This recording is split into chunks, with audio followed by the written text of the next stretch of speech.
So I'm just going to continue. Okay, so here, these yellow ones, these are the Alexanders.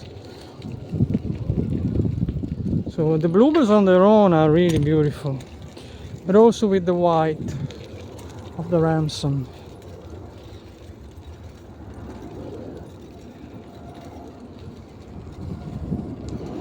This area here is called conservation area.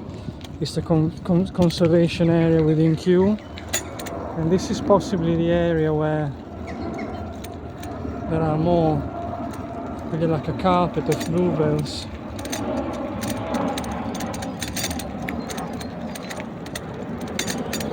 Really deep blue.